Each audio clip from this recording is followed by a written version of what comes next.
مرحبا بكم مع قناة ملخصات كتب من جديد.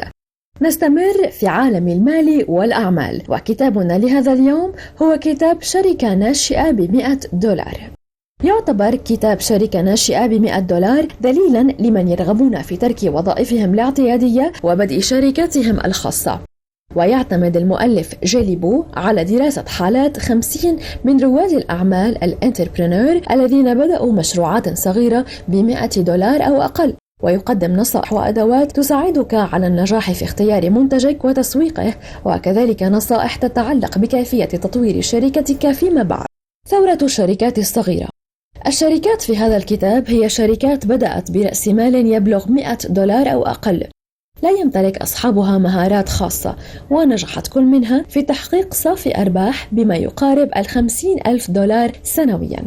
الأهم من ذلك أنها شركات تناسب نمط حياتك وليس العكس. نقطة الالتقاء. حاول أن تعثر على نقطة الالتقاء بالتحديد، وهي المنطقة التي يلتقي فيها الشيء الذي تحب فعله مع الأشياء التي قد يدفع الناس مقابلها أموالا. حول أو اجمع ما بين مجموعة من المهارات العادية بطريقة تخلق قيمة ما. خلق قيمة تعتمد حريتك على مدى مساعدتك للآخرين أو إضافة قيمة لهم. انظر المعلومات التالية. ساعد الآخرين عبر إعطائهم ما يريدونه أو إزالة ما لا يريدونه أو كليهما. الناس تريد البساطة، أعطهم السمك، لا تعلمهم كيف يصطادون. إن الأفكار والفرص في كل زمان. ابحث عن أوجه القصور، التكنولوجيا الحديثة، استغلال المساحات أو المشروعات الجانبية أو الفرعية.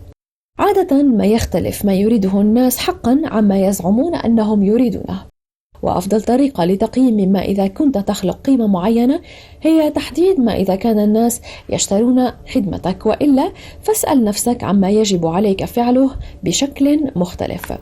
الخصائص السكانية الجديدة. من الضروري جدا معرفة هوية العملاء وكيف تعثر عليهم.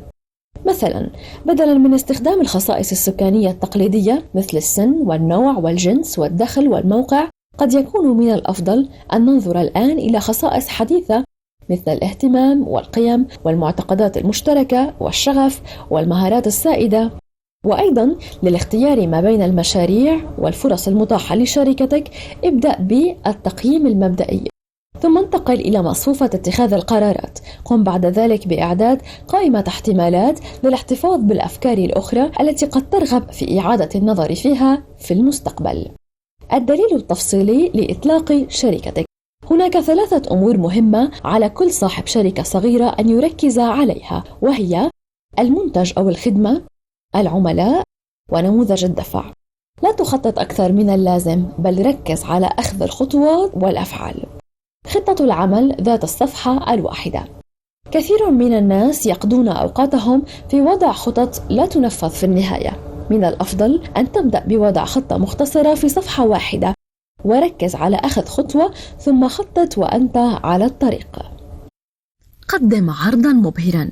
العرض المبهر هو جمهور مناسب زائد وعد مناسب زائد وقت مناسب. إن العرض الرائع هو ما يريده الناس حقا، مع استعدادهم لدفع مقابل للحصول عليه. معظمنا يحب أن يشتري الأشياء، لكننا لا نحب أن تباع لنا. ركز على الفوائد العاطفية وليس الخصائص المادية لمنتجك أو خدمتك. حسن عرضك. رد على الاعتراضات عبر الأسئلة الشائعة. تقديم ضمان الرضا، مثل إمكانية استعادة الثمن بنسبة 110%. قدم للعملاء أكثر مما يتوقعون. الصخب.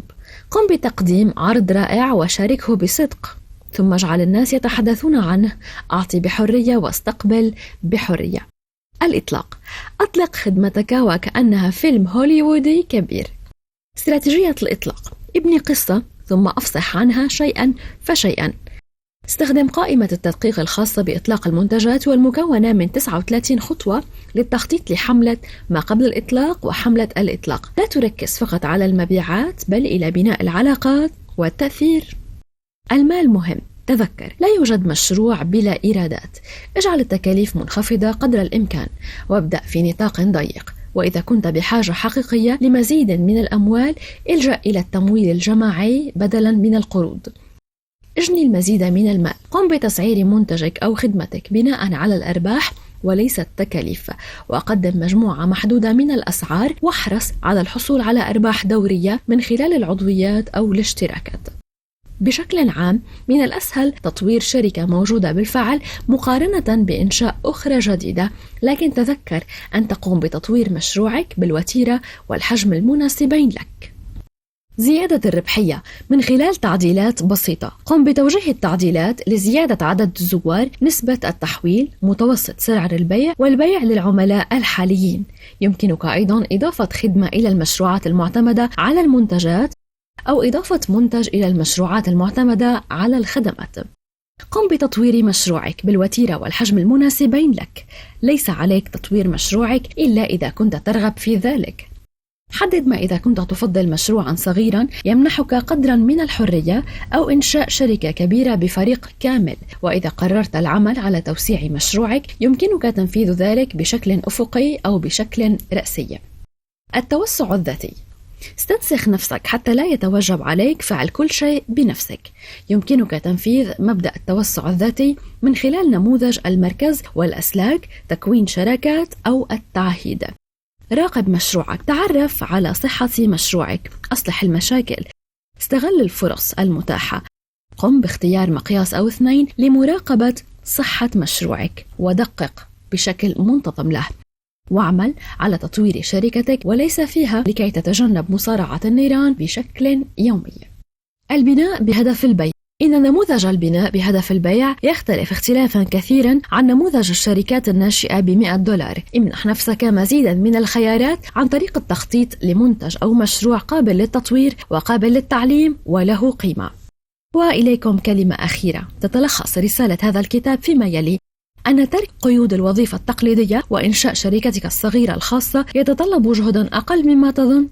تأمل اهتماماتك ومهاراتك وحدد نقطة التقائها مع احتياجات العملاء، وركز على تقديم قيمة في العرض والتسويق، ثم انطلق ويمكنك زيادة ربحية المشروع في الطريق. دمتم دائما على قيد النجاحات، وإن شاء الله يكون دوما طريقكم مكللا بالنجاح والخبرة والفائدة والأرباح المالية. دائما سنرافقكم على طريق الملخصات. ابقوا دائما معنا مع ملخصات كتب، ونلتقي بكم مجددا مع ملخص جديد. انتظروه.